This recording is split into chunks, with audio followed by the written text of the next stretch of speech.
Hello， 大家好，欢迎收看最新一期节目，我是小渊。时隔18年，案发现场重新出现的一个文凶，让警方苦查无果的悬案迎来新进展。这一次凶手会不会就是这个打扮得像个日本忍者的黑衣男子呢？历经18年，终于有了答案。故事内容非常精彩，制作不易，希望大家看完后长按点赞键支持一下。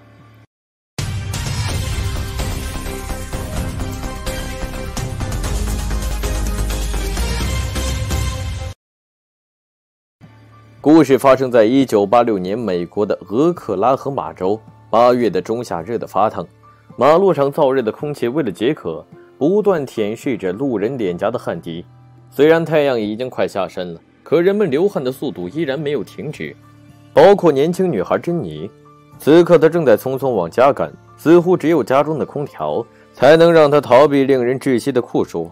打开房门将钥匙挂好后，珍妮惊讶地发现男友加莱尔居然坐在沙发上，这把珍妮吓了一跳。原来今天是他们互相认识的纪念日，但珍妮却一时忘记了。话还没说完，男友就拿出了香槟。晚上，男友加莱尔早早地上床休息，而珍妮在忙完手头一些工作尾巴后，走进了浴室洗澡。到了半夜，还未熟睡的加莱尔听到客厅里传来的奇怪声音，走到楼下，加莱尔看到1楼窗户居然没关。阵阵晚风将窗帘拂起，正当他准备推上窗户时，却发现上面有很多泥土。正当加莱尔疑惑地扫视周围时，一个黑影突然扑上前来，两人直接扭打在一起，还因此撞到了客厅的家具。听到搏斗声音的珍妮马上来到1楼，在模糊的黑夜中，她看到2个黑影扭打在一起，其中一个人只穿着内裤和戴着手套。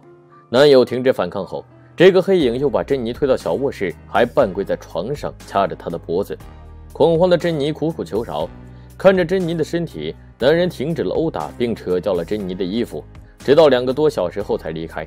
确定罪犯离开后，珍妮马上拨打了911报警电话。来到现场后，警方发现客厅有很多血迹，珍妮的男友加莱尔躺在地上，身上还有多处带血的伤口。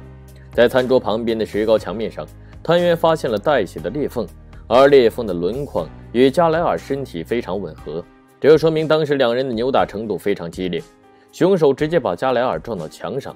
看着男友尸体被抬上救护车，珍妮来不及穿上外套，只是匆匆披上浴袍，就和男友一起上了车。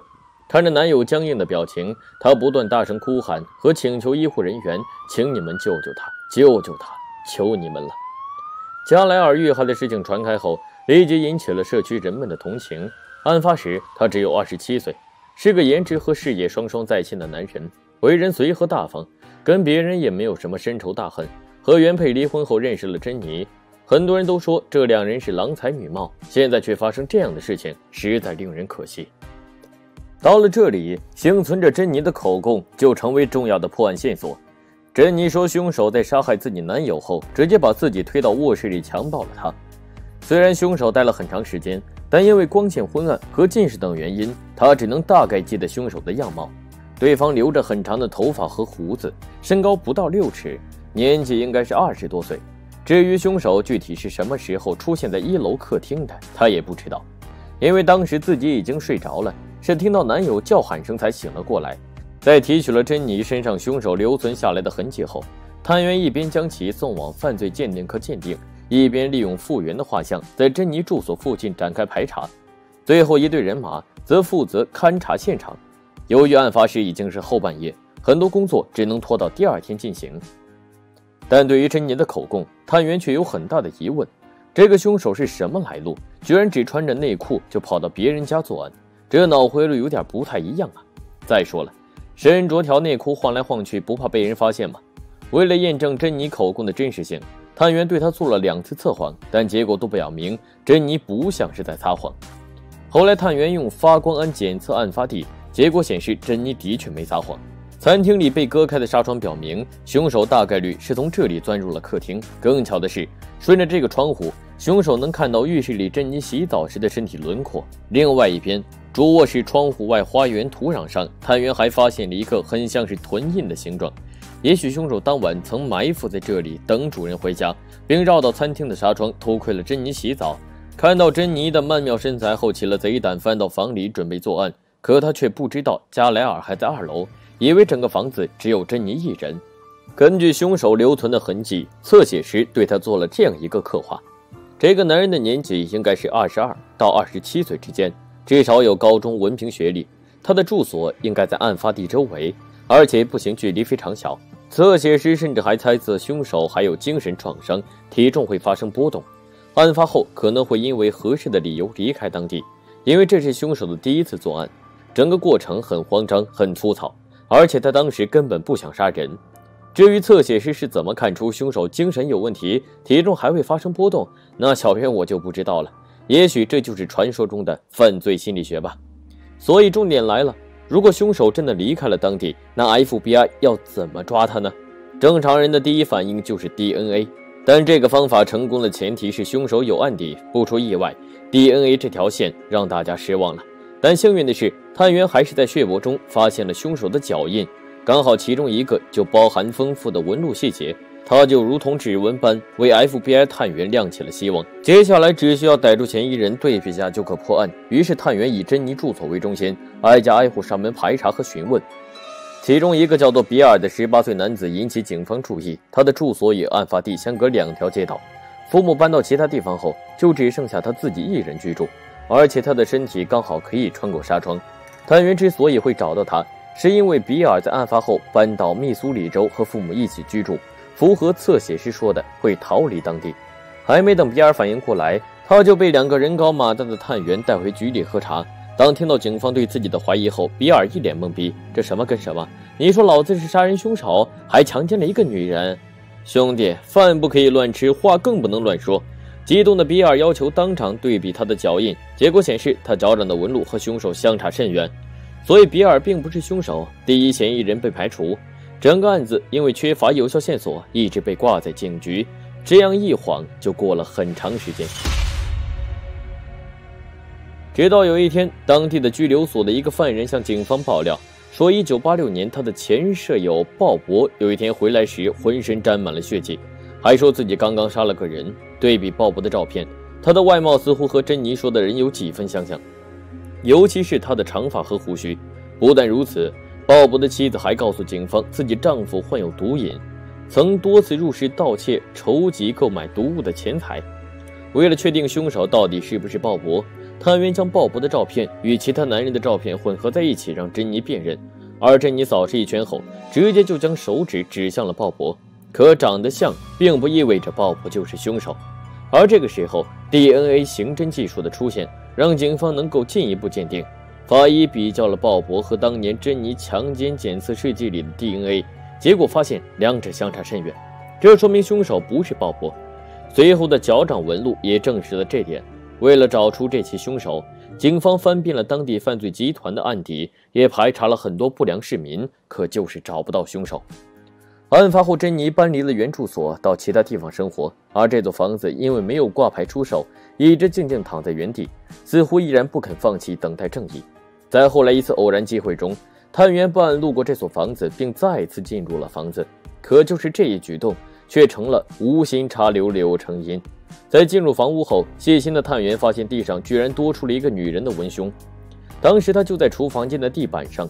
探员回忆起之前搜查房屋时，并没有发现地上有个文胸，毕竟这么显眼的东西，他们不可能会错过。看着这个不像是新购买的文胸，警方马上将他带回局里，并致电珍妮前来辨认。虽然时隔多年，但珍妮对那晚发生的一切都记忆犹新，包括自己当天穿的这件内衣。探员推测这个文胸很可能是凶手留下的，就像大多数强奸犯一样，他们很喜欢用女人的贴身衣物回味当时的感觉，就如同之前喜欢收藏高跟鞋的连环杀手杰罗姆。那凶手是什么时候回来的呢？确定这个时间段又成了棘手的难题，因为当时这个文胸布满灰尘，所以他重返现场的日子应该有一段时间。直接排查凶手返回社区的具体时间段是项工作量非常庞大的任务，因为当地社区每天人来人往，车流量巨大。商讨一番后， FBI 探员换了个角度，为什么凶手要重回案发地？仅仅是为了回味自己的战果吗？还是说社区里有他亲朋好友之类的熟人呢？这件文胸的出现可以说是重大线索，可即使如此，要想靠它揪出凶手，依然是大海捞针，希望渺茫。到了2004年，也就是案发后的18年，俄克拉荷马州艾德蒙小镇的居民斯科特发现最近2-3个月一直有人偷窥自己家人。斯科特虽然报了几次警，警方也埋伏了好几次，可每次都是空手而归。在后来某个夜晚，斯科特终于抓到了这个偷窥犯，他的名字叫做乔纳森。当时乔纳森全身上下都穿着全黑的衣服，就有点像日本忍者的打扮，只不过乔纳森把自己包裹得很严实，全身只剩下2个眼睛和1个鼻孔没用黑布挡住。而斯科特在电视上看到了 FBI 发布的珍妮案后，他忽然想起这个凶手和这几个月来一直偷窥他家人的变态，会不会就是同一人呢？打开乔纳森的背包一看，里面装着数把匕首之类的刀具、3副铁手铐、1副塑胶手铐、各种开锁工具，甚至还有许多安全套、润滑液等其他性玩具。这么多工具说明乔纳森肯定是个老手。新上任的探员打开地图，让他们想不到的是，乔纳森的住所和18年前珍妮的住所仅仅相隔几个街道，而他也正是乔纳森退役回到当地后住的地方。在乔纳森住所的电脑中，探员还发现里面有很多儿童色情视频以及大量偷拍女性的照片。探员提取了他的右脚印，结果发现和当年的脚印纹路几乎一模一样，包括乔纳森的 DNA 亦是如此。警方终于将侵犯珍妮、杀害加莱尔的凶手送进了监狱。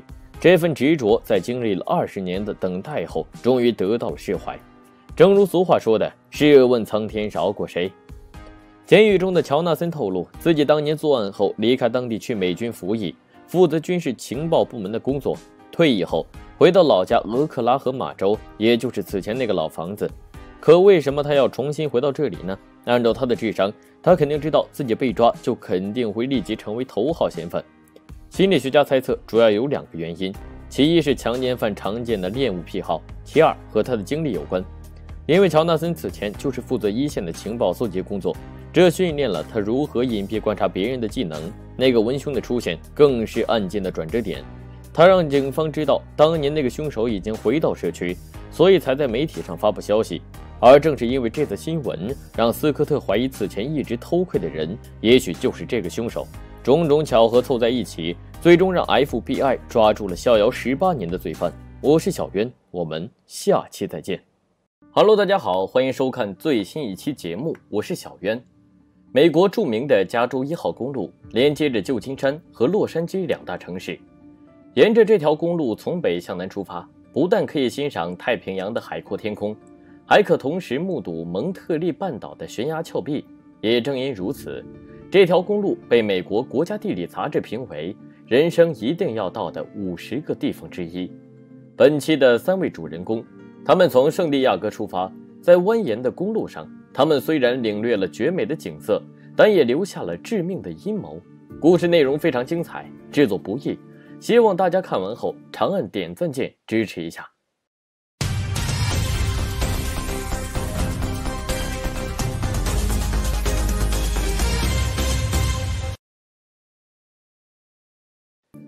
一切还得从1987年说起。那天，肯尼塔基州的一个名为迪娜的女孩，刚刚和母亲吵完一架，一气之下，迪娜独自飞到了千里之外的加州，寻找她的好友里尔登。可到了加州之后，迪娜才发现好友里尔登正在蹲监狱。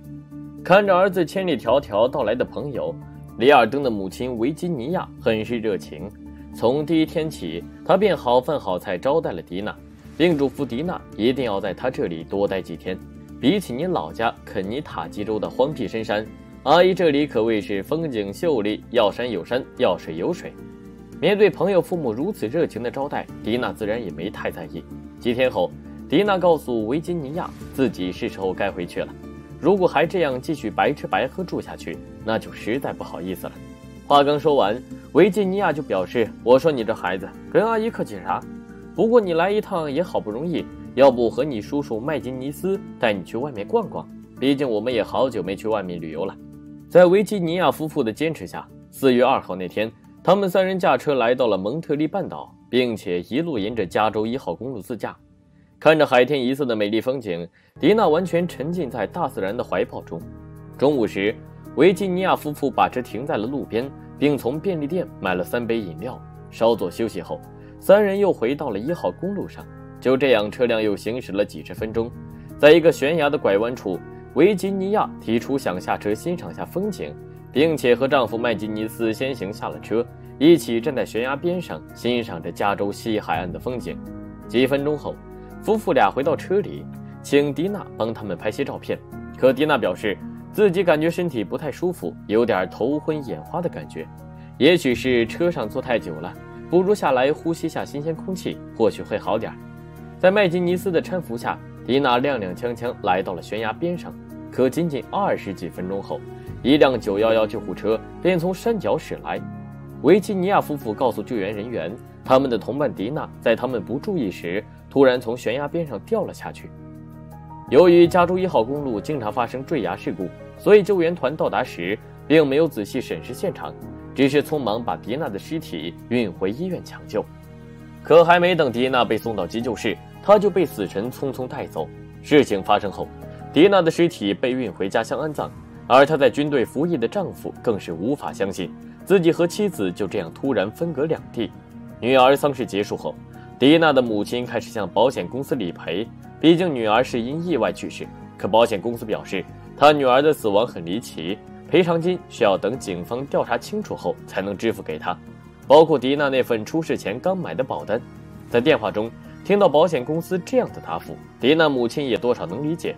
可当她收到女儿的保单副本后，却发现了奇怪的事情。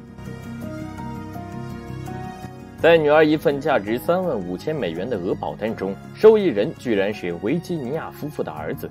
更荒唐的是上面写着女儿的丈夫是维吉尼亚夫妇的儿子，自己女婿明明就不是这个人。这么重要的信息，保险公司居然弄错。气得一肚子火的迪娜母亲立即致电保险公司，你们怎么搞的？我女婿的名字都搞错。可保险公司表示他们并没有搞错，那份价值35000美元的保单，受益人和关系人的确是经过投保人维吉尼亚夫妇确认的。拿着这份保单，迪娜母亲越看越觉得不对劲，因为女儿前天刚签下保单，后天就突然去世，而且受益人还是跟她一起外出的维吉尼亚夫妇。为了弄清楚真相，迪娜母亲找了一个侦探调查，不查不知道，一查吓一跳。侦探发现迪娜的死的确充满很多疑点。首先是尸检报告，虽然尸检不是专业的法医完成的，但还是记录了重要的疑点。其一，报告指出迪娜体内有一种抗抑郁药物阿米替林，可迪娜根本没抑郁症，在她的随身衣物中也没有发现存储该药的容器，反倒是麦基尼斯去医院开过这种药。在审视尸检报告时，医生还透露，第一次服用这种药物的人，他会出现反应迟钝和意识模糊等症状。迪娜的胃部食物残渣表明，她曾在出事前的2个小时进食。风景区餐饮店的服务员回忆，当时是维吉尼亚夫妇前来取餐，包括迪娜的一杯饮料。其二，迪娜的手背有很多伤痕，可手心却几乎没有伤痕。正常人从悬崖坠落，那他应该会试图用手抓住悬崖上的岩石或植物，这样一来肯定就会在手心留下伤痕。可迪娜却完全相反，她的手背伤痕数量远远超过手心。除了尸检报告，迪娜的保单也引起了她的注意。正如小渊在前文说到的，这份保单处处都不合理，尤其是这该死的时间差，前天刚投保，后天就理赔。调查到这里，侦探就在维吉尼亚夫妇身上闻到了一股浓浓的阴谋味道。可如果迪娜的死真的和他们有关，那又该如何寻找证据呢？毕竟当时迪娜喝下的那杯饮料早已消失得无影无踪，最直接有力的证据都没有了，该怎么办呢？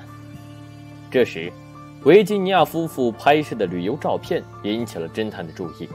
根据这些照片的拍照顺序，细心的侦探发现，在前面几张照片中，迪娜表现得很快乐，也很轻松，并且还戴着墨镜，例如把双手交叉放在前面，或者将其中一个手放在石头上，这些都是拥有自我防范意识的表现。可后面照片中的迪娜状态就发生了明显的变化，她将头靠在麦基尼斯的肩膀上，双手垂放在前面，面部肌肉松弛，看起来似乎很累的样子。而最奇怪的是这张照片，照片中麦基尼斯和迪娜一起站在悬崖边上，迪娜明明有很严重的恐高症，为何会站在没有任何防护措施的悬崖边上呢？仔细观察麦基尼斯的动作，照片中他的头看向岸边，右手搭在迪娜身上，双脚弯曲，身体下蹲。侦探怎么也想不明白，为什么麦吉尼斯会做出这样奇怪的动作。正常人看到悬崖可怕的高度都会有种畏惧感，最起码身体会向岸边倾。就算要欣赏悬崖边的风景，那也不至于要弯着脚下蹲，除非麦吉尼斯下半身正在发力。换句话说，就是此时麦吉尼斯正在用力将迪娜推下悬崖。将照片放大后，侦探发现迪娜的脸部非常模糊，说明拍下这张照片时她正在摇头。拍下这张照片后，维吉尼亚夫妇又拍下了4张连续的奇怪照片，也就是在这4张照片后，迪娜再也没有出现在照片中。这4张照片分别正对着悬崖、悬崖左边和右边，以及后面马路的照片。侦探觉得，如果维吉尼亚是想用相机留住美丽的风景，那为什么他们的拍摄角度如此奇怪，还连拍4张，而且角度刚好是4个方向？侦探提出了一种大胆的设想，这是维吉尼亚在利用相机的取景器观察是否有人看到他们的作案过程。作案条件有了，那作案动机是什么呢？这又得说说迪娜那份价值$35,000的保单了。和维吉尼亚夫妇对接的保险公司业务员告诉侦探，当天投保后，这对夫妇在离开时突然转头问了他一句：“这适合用于意外事件，对吧？”听到投保人这样的问题，虽然业务员觉得很奇怪，但也没太在意，因为最起码维吉尼亚投保的流程是没问题的。到了这里，所有的嫌疑都指向维吉尼亚夫妇，尤其是维吉尼亚这个女人。在调出她的社会记录后，侦探又发现了奇怪的事情。这个女人从前几年开始，就似乎和保险金结下了不解之缘。过去几年，她住的3个房子都发生火灾，她的继女和第2任丈夫离奇去世。维吉尼亚的每一任丈夫和子女都会购买不同公司的保险，但保险金额几乎都是$35,000，包括迪娜的保单价值也是这个数字。侦探从头到尾检查了保单，发现维多利亚夫妇投保时还请自己邻居当作证人，可邻居表示他根本就不知道这回事，而且保单上连他的名字都写错。迪娜去世2年后的1989年，警方正式逮捕了维吉尼亚夫妇，并以1级蓄意谋杀罪起诉他们。可维吉尼亚表示自己当天并没有和迪娜在一起，可他万万没想到自己的谎言居然被自己亲自揭穿。在其中一张迪娜的照片上，警方发现了一个人影。根据照片拍摄的位置和时间，警方算出了当时太阳光照射的角度，利用相机的焦距等参数，警方又算出了照片中拍摄者影子的实际长度，再结合照片拍摄角度是正拍，利用勾股定理一算，拍摄者的身高就暴露无遗，而计算结果刚好就是维吉尼亚的身高。所以维吉尼亚说自己没到现场，根本就是在撒谎。为了让陪审团亲临其境，法院甚至把庭审现场搬到了悬崖之上，也就是迪娜坠落的地方。时间足足持续了3天，可以说这是美国历史上最特别的一次审判。最终陪审团作出最终判决，认为维吉尼亚夫妇1级谋杀罪名成立，被判处终身监禁。她的丈夫麦吉尼斯还没来得及接受审判，就已经因病去世。案件讲到这里，肯定有观众会问，难道整个过程迪娜就没察觉到危险吗？这个问题我们已经无法听到当事人的回答，但有一张照片似乎说明她已经察觉到危险。这是一张拍摄于车内的照片，可以看到在车外的悬崖边上站着2个人。根据这2人的站姿状态，他们应该是维吉尼亚夫妇，也就是说这张照片的拍摄者是迪娜。她之所以选择在车上拍下2人，或许就是想为警方留下线索，就像影视剧中的主人公在自己还有最后一口气时用血液留下标记，又或许这就是维吉尼亚夫妇真正将迪娜推下悬崖的地点。至于迪娜手背上的伤痕，或许就是她在挣扎时被维吉尼亚夫妇用石头砸伤造成的。之所以会发生这场悲剧，一切都是因为过于天真涉世未深的迪娜遇到了心肠歹毒的恶魔。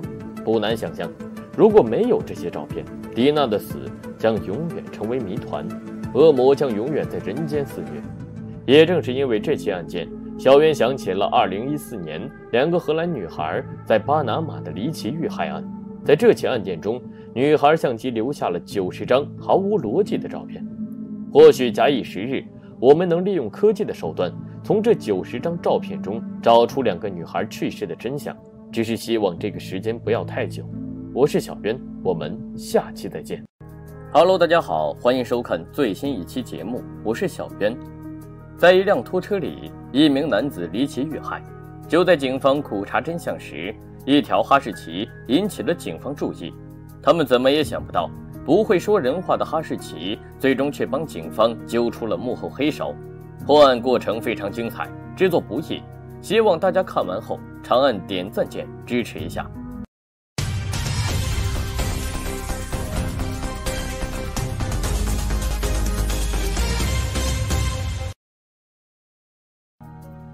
有人统计过，在美国3亿多人口中，将近有2000万人是在拖车式移动房屋里生活的，也就是我们常说的房车。而这房车所在的地方大多都是城市郊区或者偏僻乡村。而美国人喜欢在拖车上生活的原因主要分为2大类，要么就是一家人因为贫穷被迫蜗居在房车里，要么就是想体验生活的成功人士。而本期来自美国爱荷华州28岁的约翰就是其中一员。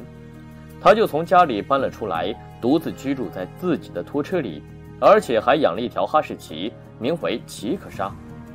根据周围人的说法，约翰这家伙不喜欢出去运动，整天吃着炸鸡，喝着可乐，抽着大麻，把自己关在房车里，捣鼓着自己的玩意儿。用戏谑的口吻来形容，约翰就是个名副其实的死肥宅。然而谁也想不到，不幸的事情居然真的发生在约翰身上，他真的变成了死肥宅。故事得从1999年2月份说起。那天约翰的母亲哈珀忙完后，突然想起自己好久没给儿子打电话了，可即使他连拨数次，儿子那边依旧无人接听。更加奇怪的是，儿子电话居然设置了语音信箱，难道儿子出门了吗？哈珀试着联系儿子几个要好的朋友，但他们表示这几天都没看到约翰。哈珀越想越不对劲，因为他知道儿子约翰一直喜欢嗑大麻，该不会是出什么意外了吧？不安的母亲打算动身前往儿子住所。在出发前，他致电了儿子所在的警局，希望警方能派人查看一番。接到命令后，自由镇的探员来到约翰住所。当时约翰的车辆就停在住所门前，可不管探员如何敲门，里面都无人应答。与此同时，探员闻到住所里面有股臭味，为了确保安全，探员踢开了房门。走进去的瞬间，一股强烈的臭味便迎面撞来。在沙发上，探员发现了遇害的约翰，当时他被人用毛毯盖住，后脑上还有2处枪伤。在房子里的一张桌子上，警方发现了摄入大麻的工具，同时房间里很多东西杂乱无章，柜台有被人翻动过的明显痕迹。为了找出约翰遇害的真相，在对现场初步取证后，探员立即将约翰送回了警局。探员觉得凶手大概率是认识约翰的人，原因主要有2个方面：其一，凶手在作案后用毛毯遮住了约翰的脸；其二，约翰的房屋大门和窗户都没被恶意破坏，而且作案后还把大门锁上，说明凶手有约翰房车的钥匙。走访调查中，探员获悉，约翰平时有嗑大麻的习惯，主要靠着帮别人改造枪支和售卖违禁药物谋生，平时不喜欢社交，所以很少跟别人发生矛盾。而案发后，约翰的金杯半自动步枪也不见了。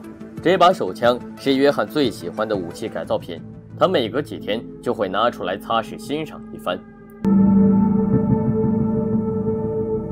得知儿子遇害后，约翰的母亲第一时间来到了儿子住所。母亲还向警方提供了一个重要情况：儿子养的哈士奇奇可莎也不见了，而地上装着狗粮的盆子也表明，哈士奇似乎是突然离开了房车。难道说他是在凶手开枪时受到惊吓，匆匆离开了房屋吗？似乎有这种可能，但搜查约翰的车辆后，探员否定了这种猜测，因为车辆中他们发现了宠物狗的遛狗绳。正常人应该会把绳子放在房子里，而不是丢在车上。对于这个反应，探员提出了2种猜测：其一是约翰的哈士奇生病了，又或者案发前约翰曾带他去打疫苗，打完之后一时间忘记把遛狗绳放回屋里。毕竟约翰家里杂乱的摆设证明他并不是个非常细心的人。于是探员试探性地询问了附近几家宠物店，可他们都否认了这点，反倒是一看到约翰的照片，宠物店老板就说约翰对自己宠物狗的照顾甚至比自己还好，经常会买一些汉堡之类的食物喂它。既然约翰没有带哈士奇到外面，那就剩下另外一种可能，凶手把他开车载到了其他地方丢弃，然后又把车辆开回原地。所以约翰的哈士奇到底去哪里了呢？兜了一圈后，探员还是觉得眼下更重要的事情是盘查约翰的周围关系，而不是追着一条狗不放。毕竟就算找到了狗，他也不会告诉警方到底发生了什么。法医告诉探员，约翰应该是在1个多月前遇害，但他们无法确定具体是哪一天。如此一来，需要排查的范围就非常大，很难锁定嫌疑人具体是谁。那怎么办呢？这时约翰的电话引起了警方注意。既然约翰经常宅在家里，那他的电话就应该不会开语音信箱，除非是凶手在作案后为了避免事情败露，把电话转到语音信箱。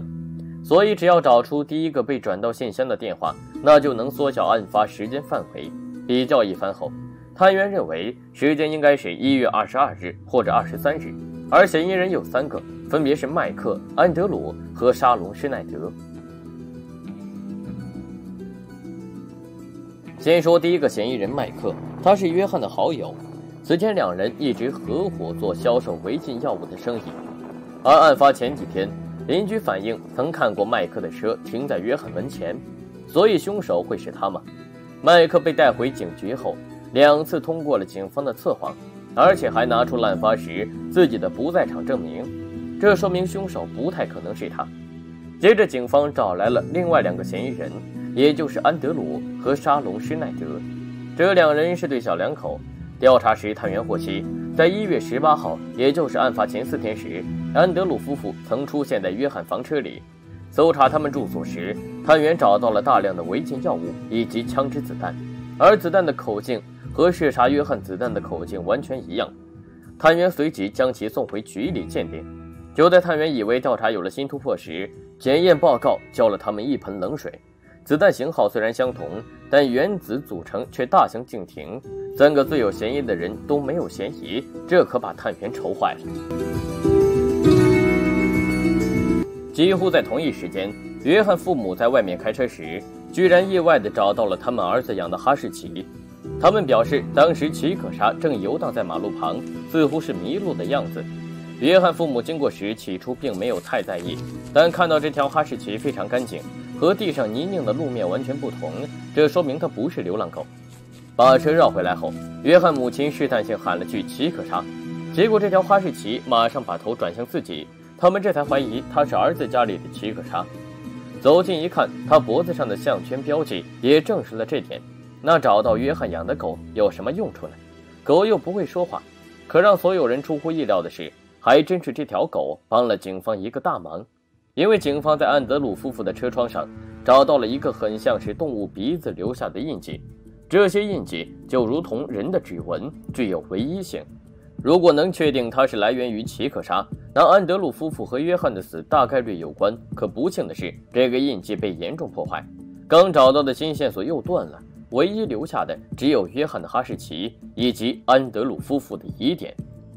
在第2次为沙龙·施耐德录口供时，她指出自己丈夫安德鲁就是个十足的幻想狂和暴力狂，经常在别人面前摆出一副硬汉角色，还经常虐待自己。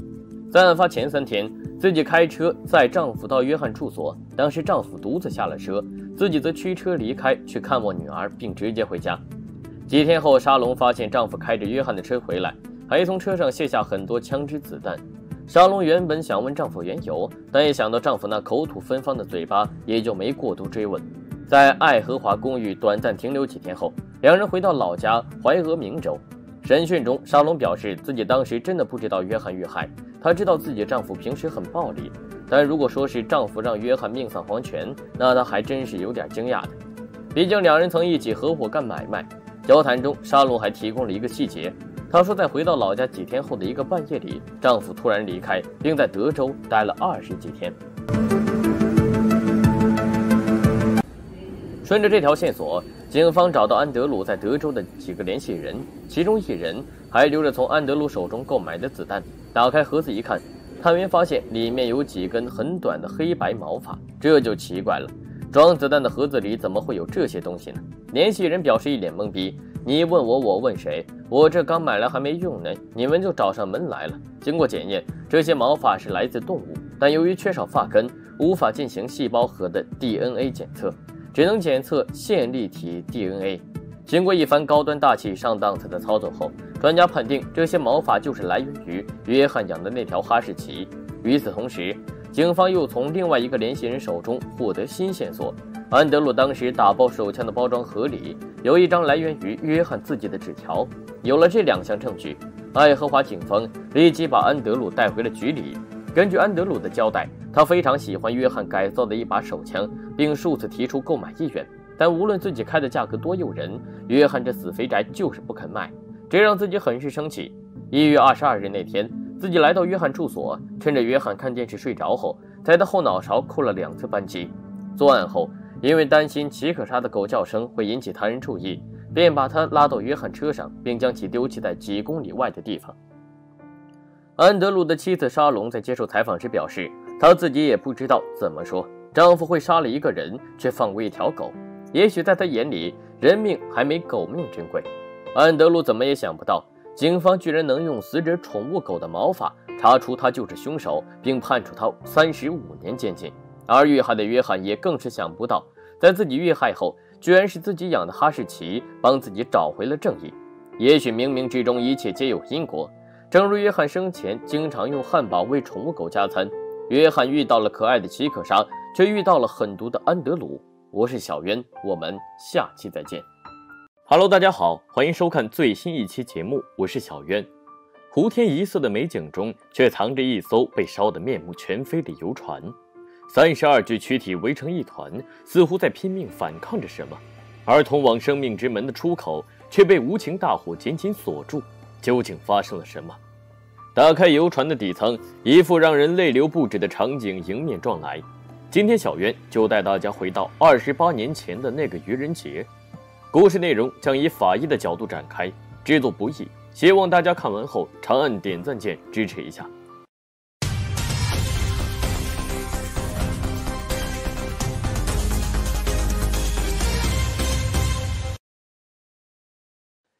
一切得从一个名为千岛湖的旅游景区说起。千岛湖位于中国浙江省淳安县境内，它的出现很大原因是当地水电站的建设。在这湖上一共有1078座大小不一的小岛，所以人们把它叫做千岛湖。自从建成后，就吸引了很多游客。站在缓缓前行的游艇上，你会发现自己好像有种驾一叶之扁舟，漂浮于天地相连的湖天一色之中的感觉。总之一句话来概括，就是千岛湖的景色很美很美。虽然小渊我还没去过，可1994年3月31日这天，千岛湖这份湖天一色的美，却夹杂了一份滚烫的浓烟与黑色的惨剧。为了更好地促进当地旅游业的发展，千岛湖建成后，开设了很多游船班次，供游客乘坐欣赏沿途景色，包括3月31日当天的海瑞号游船。根据资料，当时海瑞号上面一共有32人，包括24名台湾游客、6名当地船员和2名导游。海瑞号在3月20号从广州出发，一路向上，经过了成都、重庆、三峡和武汉等地，最后来到了浙江杭州的千岛湖。在这11天的旅途中，海瑞号领略了悬崖峭壁般的天险，也见识了重岩叠嶂的三峡，可偏偏在畅通无阻的千岛湖上，突然间失去了联系。按照计划，海瑞号应该在3月31日停靠杭州淳安县港口，可当天下午港口值班人员换班时，港口都没收到海瑞号的任何消息。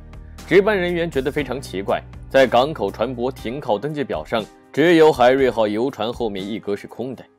时间1分1秒的过去，千岛湖换上了夕阳的妆容。下午5点，清新宾馆前台致电旅游公司，询问为何海瑞号的游客迟迟没有到达，是否需要取消用餐和退订客房。接到这个消息，旅游公司派出了黄山3号摩托艇，逆着海瑞号的航线出发寻找。可由于当时刚好因为雨雾原因，湖面能见度较差，当天旅游公司并没有找到失联的海瑞号。到了隔天的4月1日，时隔12个小时后，依然没有海瑞号的任何消息。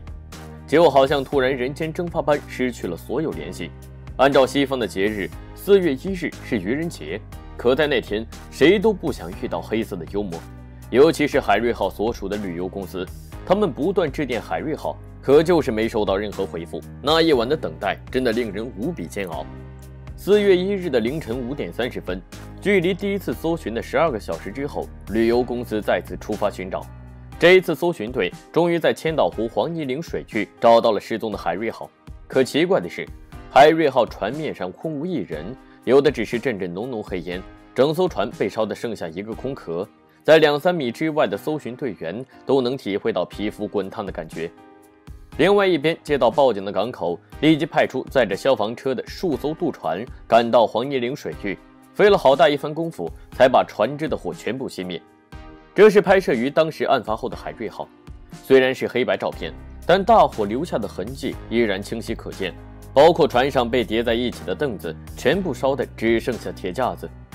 将海瑞号运回岸边后，警方动用多根粗木撑起船身，以防船体发生倾斜散架。固定好船身后，消防队员开始登船搜查。可当他们想进入底舱时，却找不到梯子，这就奇怪了。船上进入底舱的梯子怎么就不见了？难道被烧断了？可查了海瑞号的资料，这铁梯子应该不容易被烧断了。问询一圈都没有结果的消防员，只能顺着侧面窗口爬进底舱。一进去，消防员就发现底舱布满了水，甚至腰部都能感受到湖水的寒冷。正当消防员刚踏出一步时，脚底就传来柔软的感觉。他们判断底舱很可能是有人或堆积着衣物。出于救援需要，警方调来数台抽水机，把底舱的水抽到外面。抽干水面后，底舱浮现的一幕彻底惊呆所有人。用当时参加该案的法医的原话来说，就是底舱的水渐渐稀少，一些尸体开始漂浮在水面上。遇害的游客面目全非，惨不忍睹，其中很多尸体都被严重烧毁。人体表面脂肪已经油化，稍有不慎，脂肪下的肉就会像树叶一样掉落在地上。为了最大努力保护尸体，警方在海瑞号左舷割开了一个窗口，以此将尸体从船上小心翼翼转移至陆地。经过初步辨认，一共有32具尸体，这说明海瑞号游船全员遇难，无一幸免。可不论现场多么惨烈，对于警方来说，他们的当务之急就是查出海瑞号失事的真相，以为死者在天之灵。在研讨会上，警方提出了几个问题：其一，为什么所有船员和游客全部都聚集在底舱？其二，为什么通往底舱的铁梯不见了？其三，为什么船上游客的行李箱全都不翼而飞？其次，这到底是船只意外，还是有人蓄意纵火？为了解答这些疑问，警方兵分两路。第一队走访排查可能目击海瑞号出事的船只和人员，第二队则直接从海瑞号残骸寻找线索。但由于大火的原因，能获得的有效线索是少之又少。在经过数番激烈的辩论后，专案组大多数人认为还是得从死者身上寻找破案线索。在检查其中一个女尸体时，法医发现她的左前臂脑骨和耻骨出现下横向骨折，也就是人们常说的克雷氏骨折。之所以会出现这种骨折，大概率是人摔倒在地时，两只手按着地面。同时，血红蛋白检验结果表明，发生火灾时，很多游客都还活着。进一步检查后发现，船上很多游客上半身的烧伤比下半身严重，由此说明当时火势应该是从上往下烧。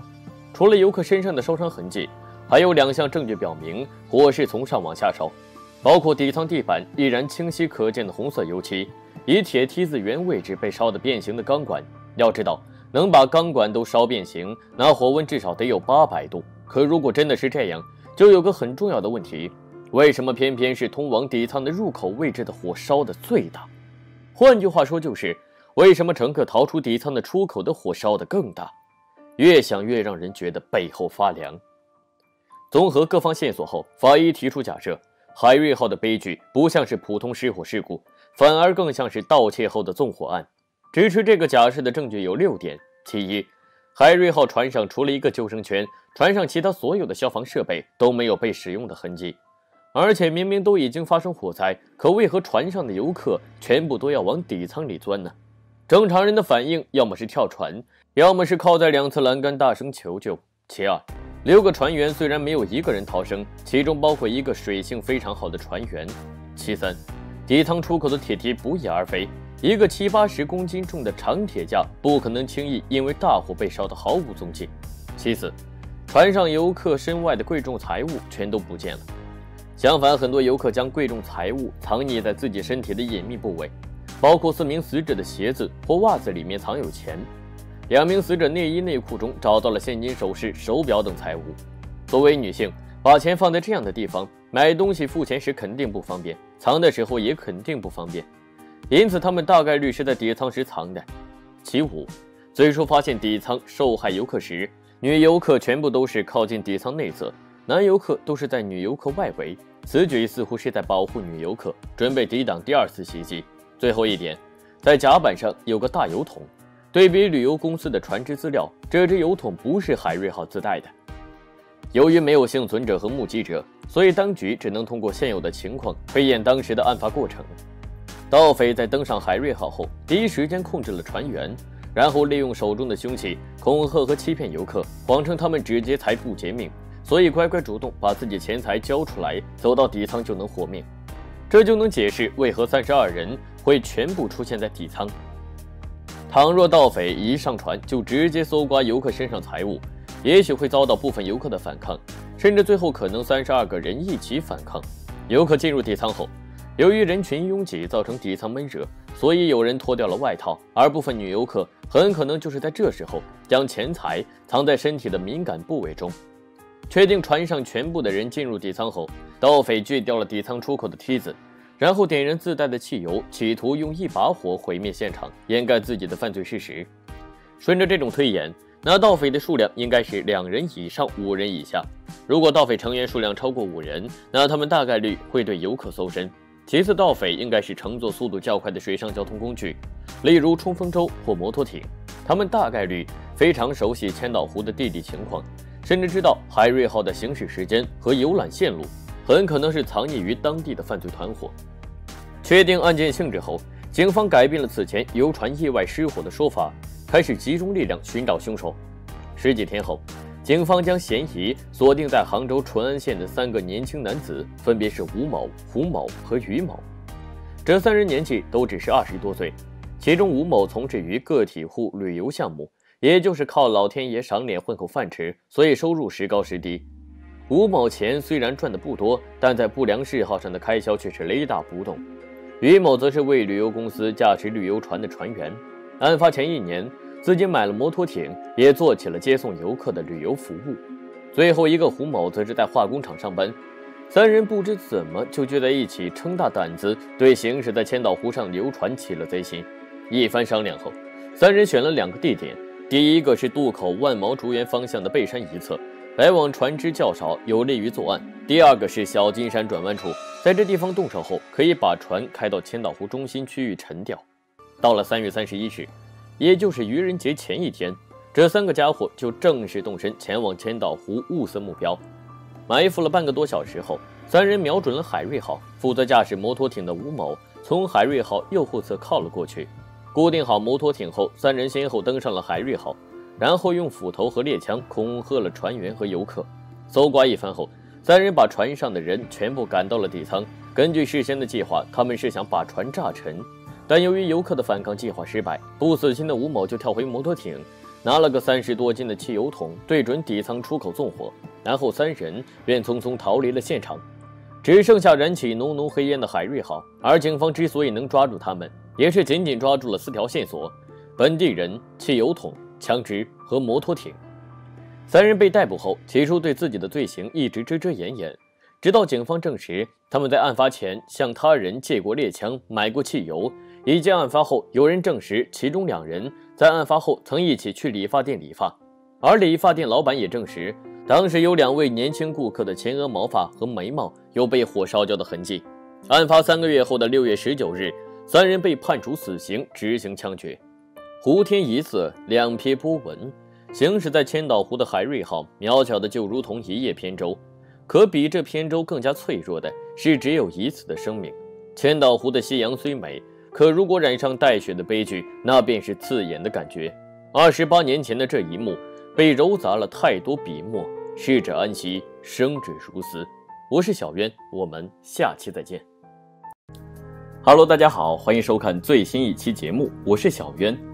一个女人在家中离奇遇害，作案嫌疑最大的丈夫，案发时却在海洋之上，凶手究竟是谁？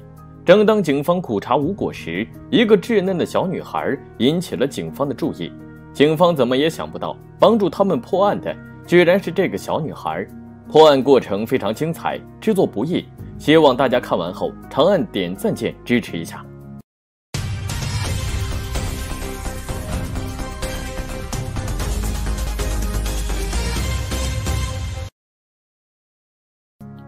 故事发生在1985年美国的康尼狄格州。8月的酷暑无情地烘烤着整个尼安迪克市，似乎只有海洋才能让人享受一丝丝凉爽，而爱德华就是其中一员。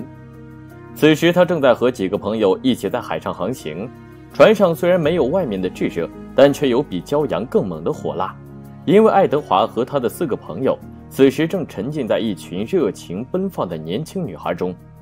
从周5晚上开始，船上的荷尔蒙就没停过。周日下午，在进行了一番激烈的运动后，爱德华来到船外致电家中，询问妻子的状况，不料一直没人接听。不安的爱德华连忙重拨了几次，可还是没人接听。该不会是出什么事情了吧？不安的他立马联系了朋友，让朋友帮忙去他家里看看发生了什么事。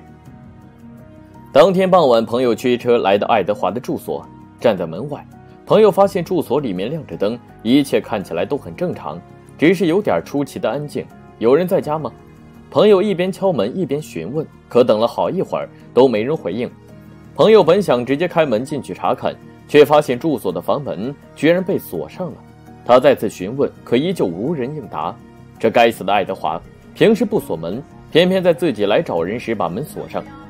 朋友回电询问爱德华把备用钥匙放在哪儿，可爱德华表示自己离开时并没有锁门，也许妻子刚好外出买东西了吧。话还没说完，电话中又传来了女人娇羞的气喘声：“你这家伙怎么又在外面鬼混？你不知道你老婆怀着6个月的身孕吗？还总是往外跑，小心你老丈人把你给剁了。”吃了闭门羹的朋友连续发了几句牢骚，听着好友的抱怨，爱德华回答说：“就是因为艾伦身怀6甲，我才出来参加派对。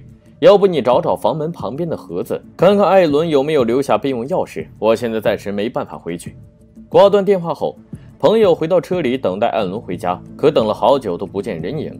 出于保险起见，他从一个没上锁的窗户翻了进去，然后大声询问：“艾伦，你在家吗？”当他上楼走进艾伦的卧室后，朋友才知道为何一直没人应他。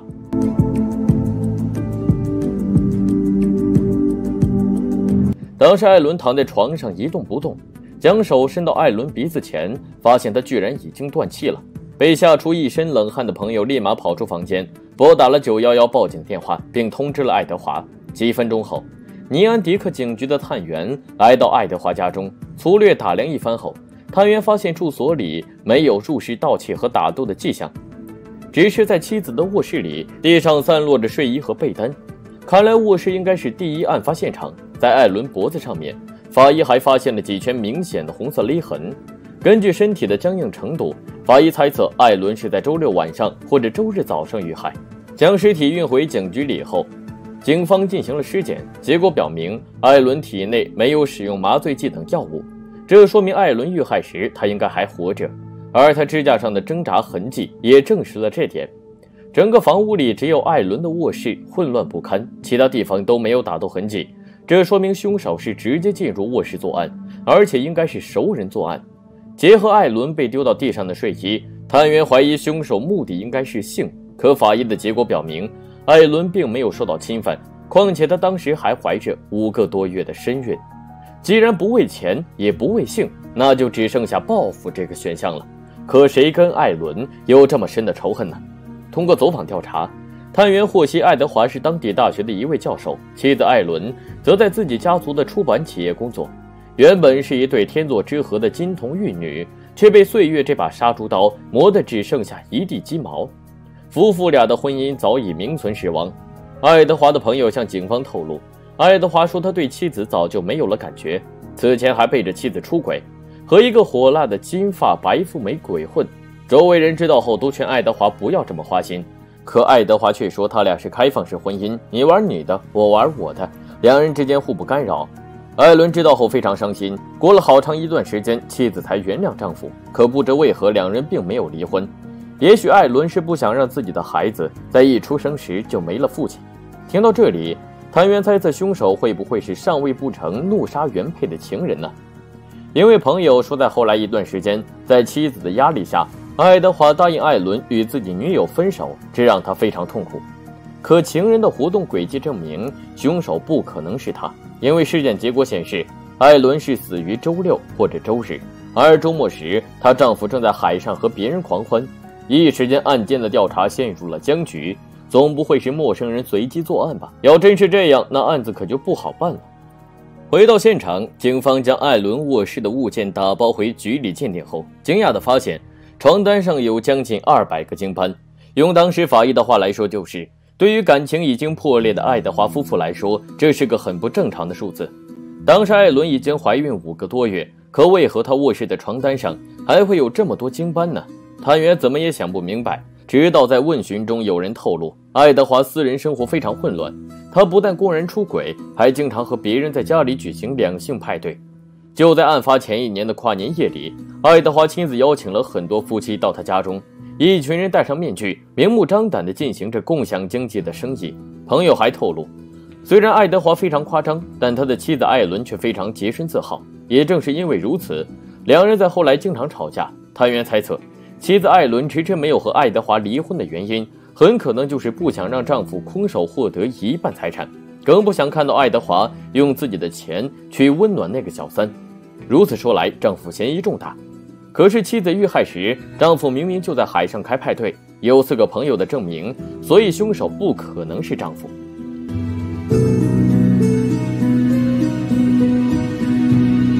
由于案件调查迟迟没有进展，当地警方便邀请了康尼狄格州的李昌钰博士协助调查。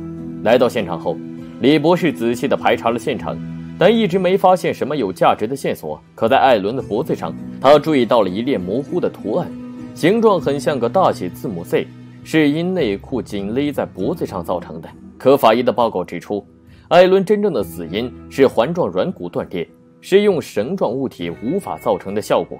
这说明凶手曾2次折磨受害者，一次是用双手勒，一次是用内裤绕成一圈勒。所以案发当时会不会是这样？凶手本想用内裤解决艾伦，结果发现内裤不给力，直接换成双手。可如果是这个顺序，那内裤的勒痕就不会如此明显，反倒是凶手先用双手掐住死者脖子，掐到一半松手时发现对方还没 game over， 所以又捡起地上的内裤继续勒。那事情真的是这样吗？根据多年的办案经验，李昌钰博士觉得不太可能。首先，如果凶手真的动了杀机，那他当时肯定充满怒火。根据人的习惯，掐在对方脖子上的双手绝对不会轻易松开。由于无法直接判断对方是否已经断气，所以在受害人断气后，凶手还会继续用力掐对方脖子，直到10几秒或者几十秒后才会松开。既然受害人已经断气了，那为何还要用内裤再勒呢？而且艾伦脖子上的印记表明，凶手用内裤勒时力气特别大，这不是多此一举吗？李昌钰博士想了很久，但都想不出答案，除非凶手是在混淆警方，让警方误以为这是一起入室侵犯案，不为财又不为性。分析到这里，探员否定了之前这是外人随机作案的可能。也许有人会觉得小袁很啰嗦，但现实中单单是为了确定调查方向，警方就得结合实际的案发证据，一步一步进行严密的逻辑推理，绝不是我们纸上谈兵说的那么轻松。既然爱德华和他情人都有案发时的不在场证据，那这个幕后黑手会是谁呢？案发后的好长一段时间内，警方调查都没有实际进展，直到后来出现了2个不可思议的巧合。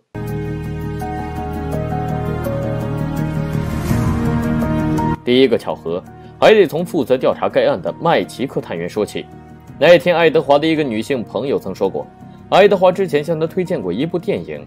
麦奇克探员因为工作繁忙，平时很少看电影，所以当时对这件事情也没太在意。直到很多天后的一次休假中，探员无意中买了这部电影的影碟，结果发现电影里面的行凶手法和艾伦这起案子非常相像，甚至可以说是一个模子刻出来的。电影中男主角在作案后，把房间里的空调温度调至最低，以此误导法医对死者真正遇害时间的确定，然后利用自己朋友的不在场证明为自己脱罪。重新翻开当天进入艾伦住所的朋友口供，探员发现这个朋友曾提到一个细节，说当时他进入卧室时觉得非常冷，这说明艾伦真正遇害的时间应该是比周六更早的周五，而周五那天丈夫爱德华并没有不在场证明。与此同时，与爱德华一起参加派对的人还表示，当天船上的人穿的都是短袖上衣，唯独爱德华穿的是长袖和长裤。除了这个疑点，朋友还告诉警方，案发后爱德华一直向自己打听警方确定的死亡时间是什么时候。调查到这里，虽然爱德华嫌疑很大，但探员掌握的证据却少得可怜，包括卧室空调的温度、爱德华登船时的穿着、爱德华对死亡时间的追问，这些甚至都不能成为间接证据，充其量也只是疑点。